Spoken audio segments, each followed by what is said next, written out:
get paid back, I'm going to lose my money.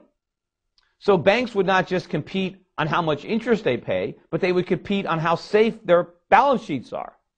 And there would be a lot of people looking out for them because probably individual consumers, before they made a deposit, would want to look for some type of equivalent of a consumer's report where somebody rates banks and follows banks and says, here's the safe banks. Nobody bothers to do that now. Why? Because no one is any riskier than anybody else because they're all guaranteed by the government. It doesn't matter. But it creates a huge moral hazard when you do that. I mean, the same thing, look what Bernie Madoff was able to pull off, right? I mean, you think he could have done that without the SEC, giving him a stamp of approval, or without FINRA? I mean, there's no way that if we didn't have regulators, the private sector wouldn't have ferreted this guy out. There would have been a lot more due diligence if everybody didn't think the government was doing it for us. And of course, I said, instead of putting Bernie Madoff in jail, we should just make him Secretary of the Treasury. Because he's got a lot of experience, exactly the kind that we need in running a Ponzi scheme. Because, the Chinese just mentioned yesterday that they were getting a little concerned about all the money they loaned us. And that just maybe we won't pay them back. I'm sure they're a lot more than just a little concerned, because that's what they said publicly. Imagine what they're saying privately. Because they know we're not going to pay them back. Of course we're not going to pay the Chinese back their money. It's impossible. We can't possibly. And can you imagine if President Obama, given the following type of speech to the American citizens, to say, national televised address, and say, my fellow Americans, I've got a little news for you today. We're going to have a massive, across-the-board tax increase on average working Americans. Any American that still has a job is going to have to pay much higher income taxes. And as a matter of fact, we're going to have to cut Social Security across the board. If you're getting a Social Security check, we're going to have to reduce it. And remember all my plans about more education and health care for everybody and, energy independence? We got to put all those plans on hold because the Chinese need their money. We borrowed a lot of money from the Chinese, and we're good for our debts.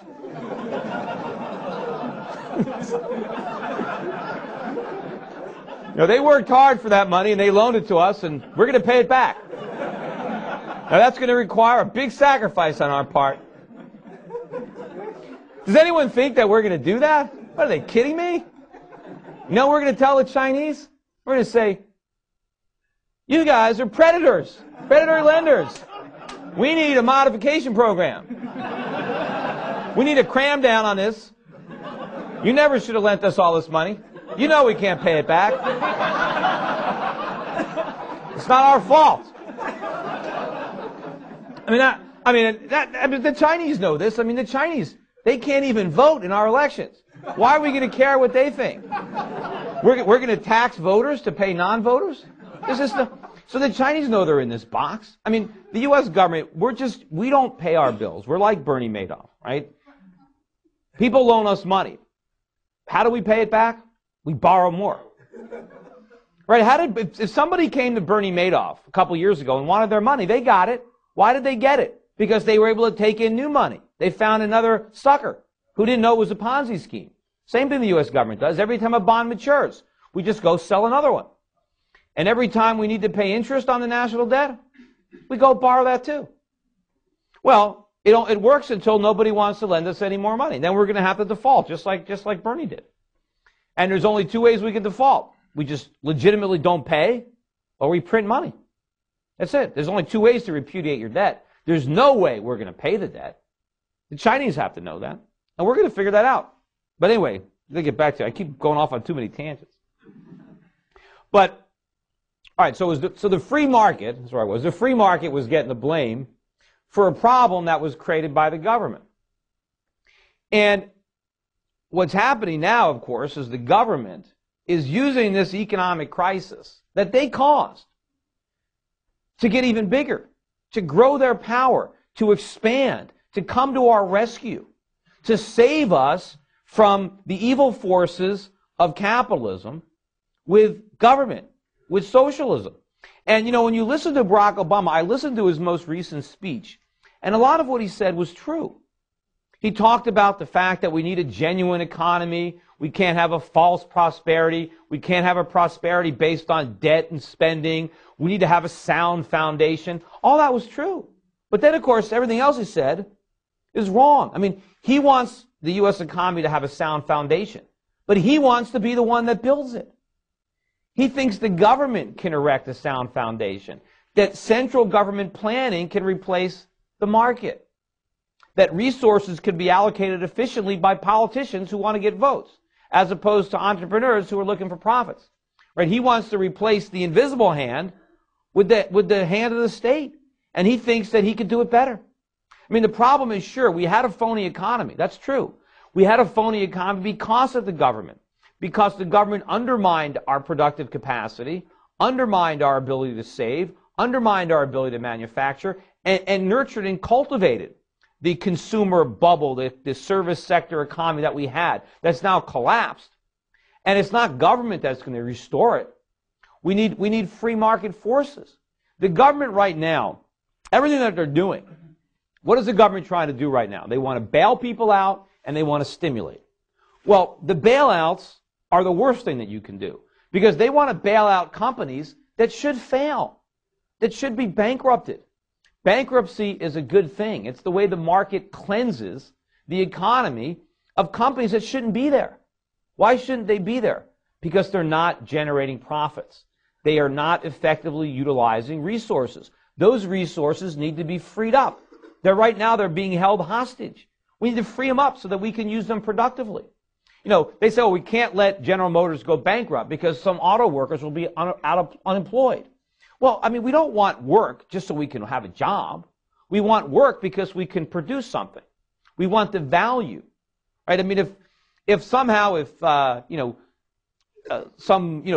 can all have like little machine and we could just push little buttons and whatever we wanted would magically appear, right? Nobody would have to work, right? And the government, of course, would try to outlaw those gadgets because it would create a lot of unemployment. But who would care? We wouldn't need employment. We would have everything we want. So we work because we want stuff, not because we want to work. So just to preserve jobs doesn't make any sense if they're not productive, if they're not efficient. Now, I can understand why some of the auto workers would want to preserve their jobs if they're being overpaid. I certainly can understand why a lot of these executives want to preserve their jobs.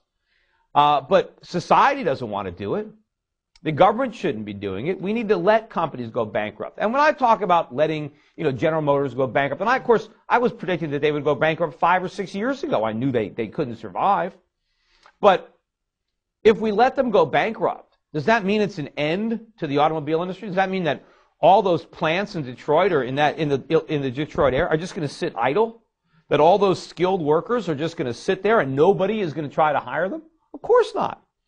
What would happen if we let General Motors go bankrupt is that some entrepreneurs would step up and buy up the assets out of bankruptcy, and they would no longer be encumbered with big labor union contracts or health care obligations or interest on debt. They would be able to buy the assets without the liabilities and organize them in such a way to make cars profitably. Now, in order to do that, they would probably have to pay their workers a lot less than workers are being paid now, but at least they'd be working for companies that made cars profitably. And we'd probably end up with a lot more people working in the automobile industry than we have today. And the fact of the matter is, rather than making cars for Americans, we should be making cars to export. Because Americans, we don't really need any car. We have too many cars. I mean, we have, 2 or 3 cars per household at this point? I mean, when the president makes a speech and he says, we need to restore credit. He keeps saying credit is the lifeblood of the economy. We need credit so Americans can go out and buy more cars. I mean, you can look at the United States and say, what's wrong with our economy? We don't have enough cars. We need more cars. I mean, that's the last thing we need. Now, we need to make cars. We know why we need to make cars because there's a lot of people in China that are still on bicycles. They need cars. We should be able to make cars for them and export them. We don't need them for ourselves because we own too many cars. We have too much.